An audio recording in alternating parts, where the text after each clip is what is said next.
Assalamualaikum warahmatullahi wabarakatuh. Perkenalkan, nama saya Nevita Septia Wulansari dengan nomor induk mahasiswa 201872050032. Di sini saya akan menjelaskan sedikit pengetahuan saya mengenai munculnya masyarakat di Indonesia, mata kuliah studi masyarakat Indonesia dengan dosen pengampu Ibu Yuniar Mujiwati SPD MPD. Yang pertama yang akan kita bahas yakni asal nama dan bangsa Indonesia.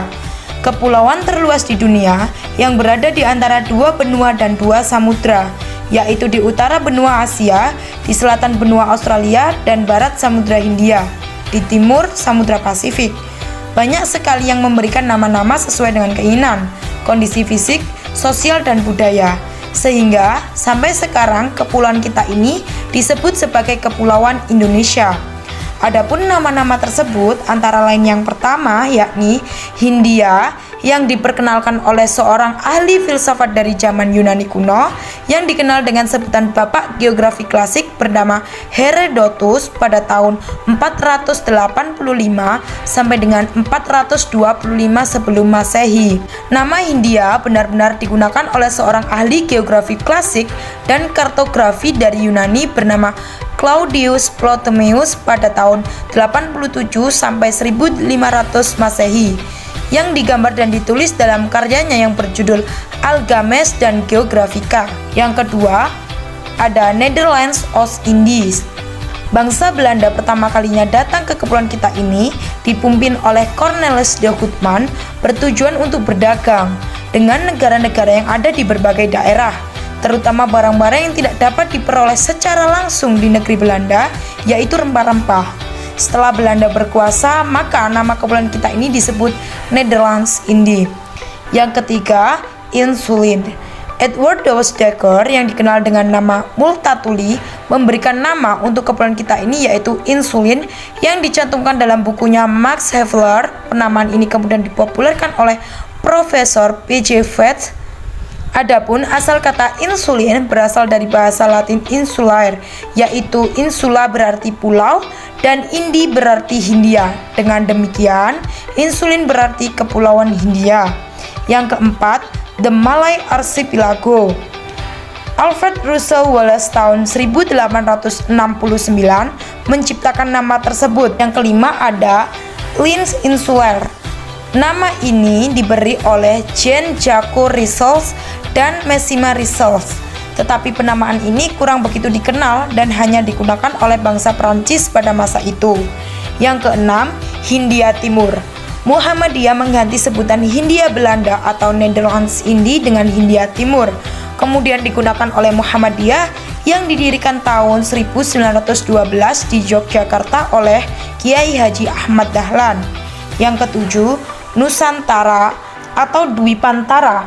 Nama Nusantara terdapat dalam kitab Negara Kertagama. Sejarah Melayu dipakai nama Nusa Tamara sama dengan Nusantara. Yang kedelapan, Indonesia. Orang pertama kalinya memberikan nama untuk kepulauan kita ini dengan sebutan Indonesia yakni John Richardson Logan. Nama Indonesia berasal dari kata Indo dan Nesi, Nesos dalam bahasa Yunani yang berarti Kepulauan Hindia. Nama Indonesia mulai diperkenalkan dan menyebar luas ke seluruh penjuru dunia, yang menyebabkan nama Hindia Belanda menjadi kurang populer. Penggunaan nama Indonesia secara tegas digunakan oleh organisasi pergerakan kebangsaan setelah diadakannya Sumpah Pemuda pada tanggal 28 Oktober 1928 di Jakarta. Sehingga secara hukum bahwa nama Indonesia hanya boleh dipakai dalam surat menyurat saja, menurut Surat Edaran 10 Oktober 1940. Setelah Undang-Undang Dasar Belanda mengalami perubahan yang mulai diberlakukan sejak 20 September 1948, maka sebutan Netherlands ini secara resmi diganti dengan nama Indonesia. Rekan-rekan bisa simak dalam PowerPoint tersebut.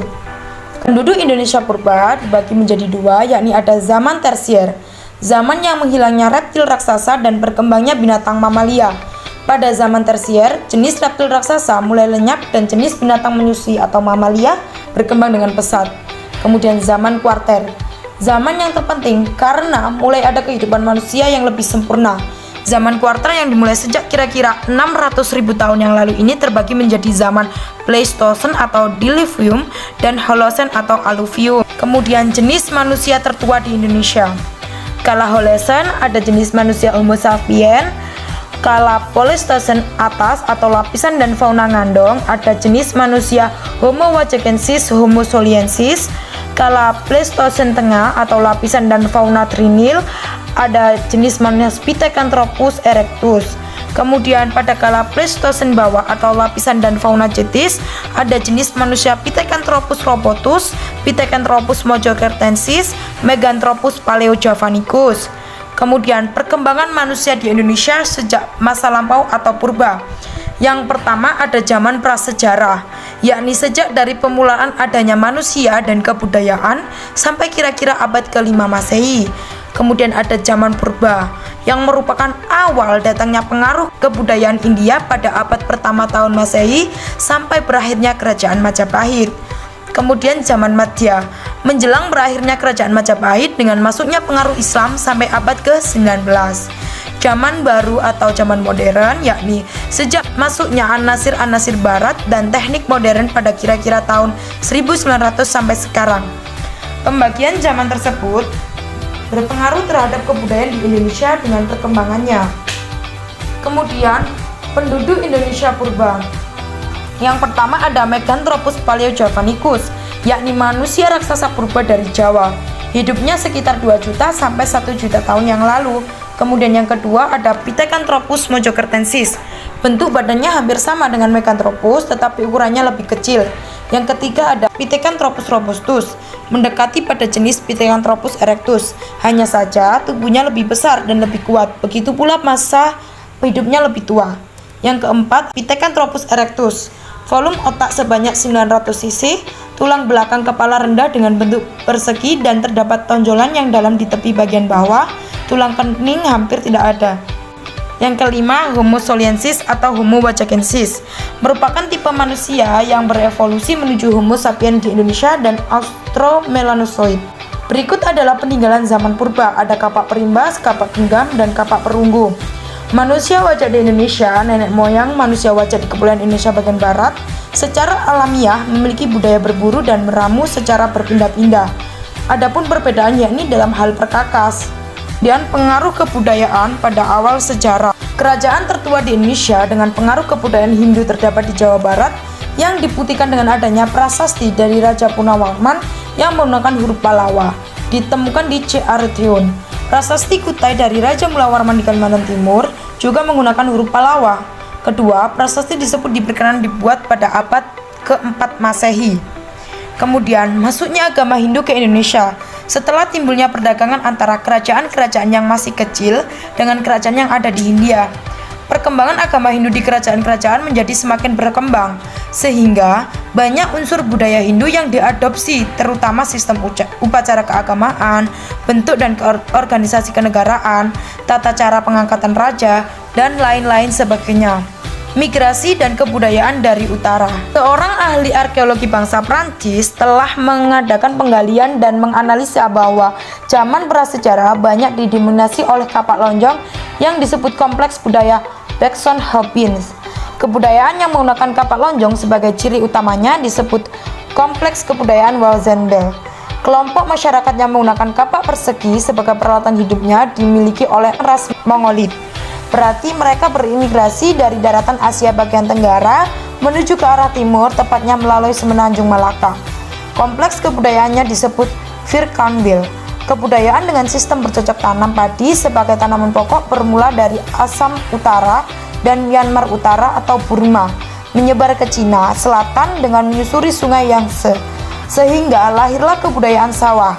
Padi dengan sistem irigasi di Indonesia baru dikenal bersamaan dengan masuknya kebudayaan perunggu. Pada abad ke-15 munculnya kekuatan baru yang diyakini masyarakat sebagai kekuatan yang merongrong pengaruh Hindu, yaitu kekuatan agama Islam, sehingga banyak masyarakat yang beralih keyakinan dari Hindu kemudian memeluk agama Islam. Penyebaran Islam di Pulau Jawa dilakukan oleh ahli-ahli agama terkemuka, dikenal dengan sebutan Wali Songo. Mereka dianggap sakti dan keramat karena dianggap memiliki kekuatan gaib yang dapat melindungi penganutnya. Kemudian pada tahun 1511 merupakan peristiwa yang penting dengan direbutnya Malaka yang strategis oleh armada Portugis. pada pertengahan abad ke-16, orang Portugis mulai mengadakan aktivitas perdagangan di Kepulauan Indonesia dan masuk dari arah barat. Kemudian disusul oleh bangsa Eropa yang lain dengan tujuan sama seperti bangsa Portugis, yaitu untuk mengambil rempah-rempah dan ingin menguasai perdagangannya. Kemudian, pengaruh kebudayaan Eropa yang dibawa oleh orang-orang Belanda yang mengakar pada bangsa Indonesia adalah dalam hal keagamaan. Masuknya agama Nasrani ke Indonesia, maka Indonesia memiliki berbagai pemeluk agama-agama yang terdapat juga di seluruh dunia. Keragaman kebudayaan Indonesia dapat dirumuskan berdasarkan nilai dan adaptasi ekologis. Tentu saja sistem kemasyarakatan ini mendapat banyak pengaruh, baik dari dalam maupun pengaruh dari luar. Jadi, yang dapat saya simpulkan adalah sebelum menjadi negara kesatuan Republik Indonesia, Indonesia memiliki sejarah yang cukup panjang, yang mana sejarah tersebut dimulai dari sejak zaman prasejarah yang sekitar 500.000 tahun yang lalu. Adapun periode dalam sejarah Indonesia dibagi menjadi beberapa era, yakni zaman prasejarah, zaman purba, zaman madya, zaman baru atau modern. Penggunaan nama Indonesia secara tegas digunakan oleh organisasi pergerakan kebangsaan setelah diadakannya Sumpah Pemuda pada tanggal 28 Oktober 1928 di Jakarta. Mempelajari sejarah bukan hanya bertujuan untuk mengetahui kejadian atau peristiwa penting di masa lalu, namun juga mengajarkan berbagai bentuk pengalaman yang terjadi sepanjang sejarah manusia, baik keberhasilan maupun kegagalan. Dengan mengetahui akar sejarah, kita sebagai bangsa Indonesia bukan hanya sekedar manusia biasa yang hidup di bumi, melainkan sebuah pencapaian dari peradaban serta perjuangan para pahlawan. Sekian pengetahuan yang saya dapat bagi ke rekan-rekan semua. Apabila ada ketidaksesuaian atau pengucapan kalimat saya yang kurang tepat, saya mohon maaf dan terima kasih. Semoga apa yang saya sampaikan dapat bermanfaat untuk diri saya sendiri dan rekan-rekan yang melihat atau mendengarnya. Saya akhiri, wassalamualaikum warahmatullahi wabarakatuh.